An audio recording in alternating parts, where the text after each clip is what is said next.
How many children and teenage girls are ready for marriage? Yet the practice is shockingly prevalent. 1 out of 9 girls in developing countries will be married by age 15, according to the United Nations. An estimated 14.2 million girls a year will become child brides by 2020 if nothing changes. Driven largely by poverty and cultural traditions, such marriages are usually arranged by family members. The physical and emotional consequences can be life-shattering, even fatal. Pulitzer Prize-winning photographer Stephanie Sinclair has been documenting child marriage all over the world for more than a decade. Her work, which was featured in a National Geographic magazine feature in 2011, has raised awareness and helped educate both citizens and world leaders. She spoke to us after attending the recent United Nations Commission on the Status of Women (CSW) event focused on addressing the problem of child marriage. Pictures: The Secret World of Child Brides. What do you find most disturbing about child marriage? I think the thing that we must acknowledge is that in most cases these young children do not want to be married. They want normal lives. They want to play with their friends. They want to be educated. And they want to have a full adolescence. These marriages rob many girls of their innocence, many times before puberty, and this is something that as a global society we cannot tolerate. The bottom line is that child marriage isn't just harmful to the girls involved. It's at the root of so many other societal ills: poverty, disease, maternal mortality, infant mortality, violence against women. All of those are symptoms connected to the same problem. If you solve the child marriage problem, these other issues benefit as well. And as the speaker at last week's CSW event put it, let's be honest, when an 8-year-old has sex with a 20-something-year-old, that's rape. It is child rape. It's something we cannot be okay with. What's changed, if anything, since the NGM story ran in 2011? Have efforts to stop child marriage gained force? When we did the story, there was not the same kind of public awareness of child marriage that there is now. But shortly afterward the Elders, a group of world leaders dedicated to peace and human rights, made it a priority issue and formed Girls Not Brides, which now has over 200 members based throughout Africa, South Asia, the Middle East, Europe, and North America, all united by a commitment to end child marriage and enable girls to fulfill their potential. My Photo Agency, the II, has also since partnered with the United Nations Population Fund UNFPA for a 2-year campaign on the topic, which kicked off with a huge exhibition at the UN headquarters in New York City on October 11, 2012, the first ever International Day of the Girl Child. My photographs were featured throughout the UNFPA report released that day, titled Marrying Too Young. Now I am continuing to produce new work on the issue with colleague and filmmaker Jessica Dimmock.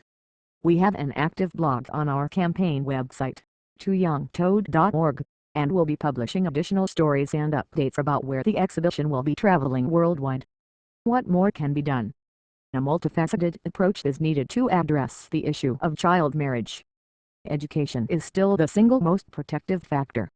This means keeping the children in school as long as possible, as well as educating the communities about the harmful impact of child marriage on the health of their girls, their grandchildren, and their societies as a whole. I also strongly believe there is not just the need for awareness raising and prevention work, but we must also find ways to help the girls who are already in these marriages, be it through giving financial incentives to their families to let them stay in school, or vocational training so they can have more say in their lives and households. Quality medical treatment is also needed for girls who are giving birth at young ages. These girls need long-term solutions. Unfortunately, there is no quick fix. But there seems to be a growing movement aimed at ending child marriage. A few months ago, former Secretary of State Hillary Clinton announced the United States Agency for International Development USAID-sponsored pilot program in Bangladesh that will work with religious leaders, media, local governments, and NGOs to foster community support for an end to child marriage. And Archbishop Desmond Tutu, chairman of the Elders, has announced a very ambitious goal, to end the practice by 2030. If this issue remains a global priority, I'm optimistic that we can meet that deadline. There are always ways to do it. You just have to be creative. A lot of initiatives have started, but it's about keeping the momentum. How do you plan to continue covering this issue? My film partner and I just returned from Tanzania and are following a narrative there on the health repercussions for young brides. We return again in about 2 weeks. We are putting together something for the United Nations Population Book. We are looking at the issue of fistula, one of many health issues, including uterine prolapse and ruptured uterus, that girls suffer because of child marriage.